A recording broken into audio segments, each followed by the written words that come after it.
এই খেরেস কাটার বিষয়ে আমরা এখানের স্থানীয় এক মুরব্বী পাইছি, তানোর কাছ থেকে আমরা একটা বিষয় জানতাম স্যার, যে ও বিষয়ে আপনার ও প্রশ্ন করিয়া যে কিরকম ভাবে এই এলাকা দিয়ে তেলটা মানে বাইর হইয়া গেছিল, আপনি পুরো আমরা কইবা।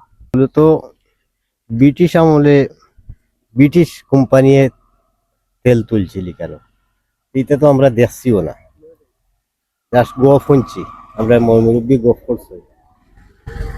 শেষ পর্যন্ত ব্রিটিশ তো যখন গেল গি, ব্রিটিশে ছাড়িয়া গেল গি, তখন বন্ধ করিয়াও গেছে। এরপরে সাল আমার স্মরণ নাই, তখন তো আমরা ছোটও, বাস্ট মারিয়া কেরাসিন খাল করিয়া নিছে।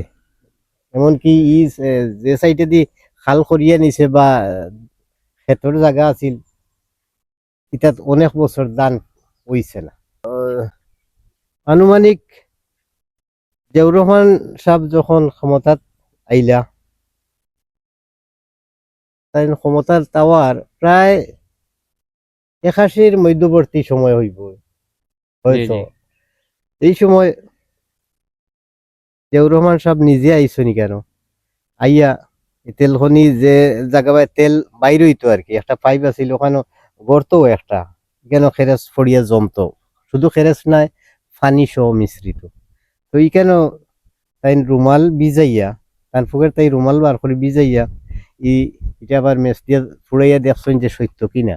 যাওয়ার পরে আমরা, রেডিও তো তখন আসিল, তখন তো আর টেলিভিশনের আসিল না, তো রেডিওতে আমরা প্রচারণা শুনতাম যে জিয়াউর রহমান সাহেব কইরা বা কইসইন, আমরা দেশের মানুষ বাইরে দেশে গিয়া কাজকর্ম করে, আর আমরা যদি এই তেলের খনিটা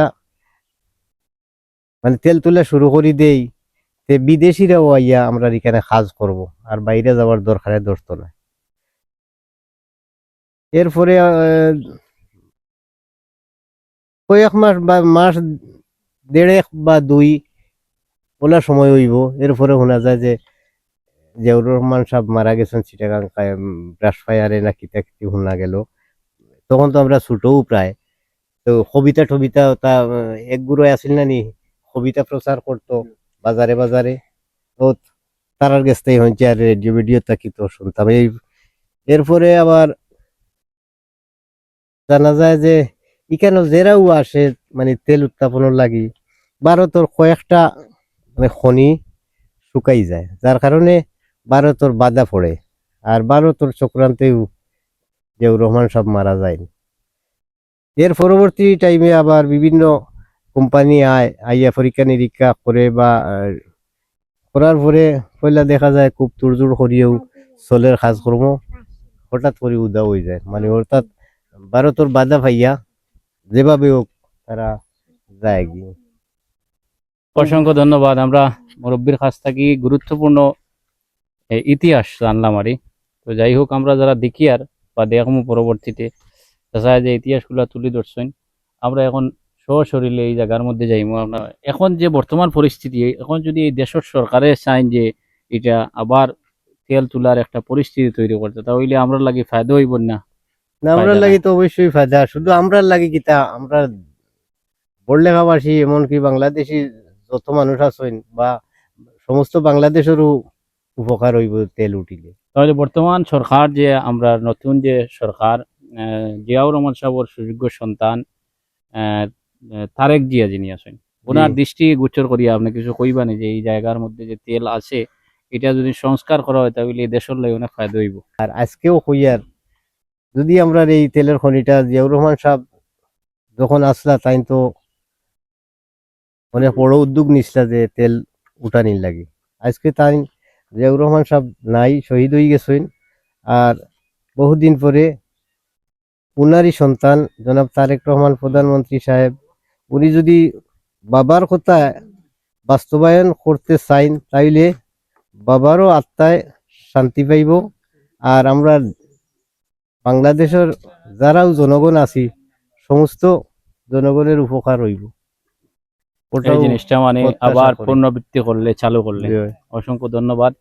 আমরা বাংলাদেশ জাতীয়তাবাদী দলের প্রধান যিনি তারেক রহমান, যিনি বর্তমান প্রধানমন্ত্রী, ওনার দৃষ্টিগোচর করিয়া আর যে আমরা এই খেরেসকাত্তার পার্শ্ববর্তী জায়গাতে বইয়া ময়মরব্বির সাথে আলোচনা করছি। সবার প্রত্যাশা যদি এই খেরেসকাত্তাটা আবার রিপেয়ারিং করিয়া যদি পুনরাবৃত্তি করিয়া চালু করা যায় তাহলে দেশের জনগণের লাগে অনেক ফায়দা হইব।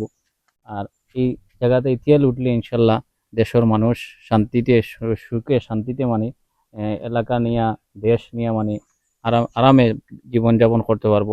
এই প্রত্যাশা ব্যর্থ রাখিয়া আমরা আজকে এইখান থেকে বিদায় নিলাম। ইনশাল্লাহ আমরা পরবর্তীতে দেখতে পারবো আমরা এই জায়গার মধ্যে যাইবো ইনশাল্লাহ। এই যে আপনারা দেখতে পাচ্ছেন এই রাস্তা দিয়ে ওইখান থেকে তেল যখন পরিত্যক্ত তেল যখন গিয়েছিল তখন এই নালা দিয়ে অতিক্রম করে এই যে হাহালুকি হাওর পর্যন্ত তেল গিয়েছিল।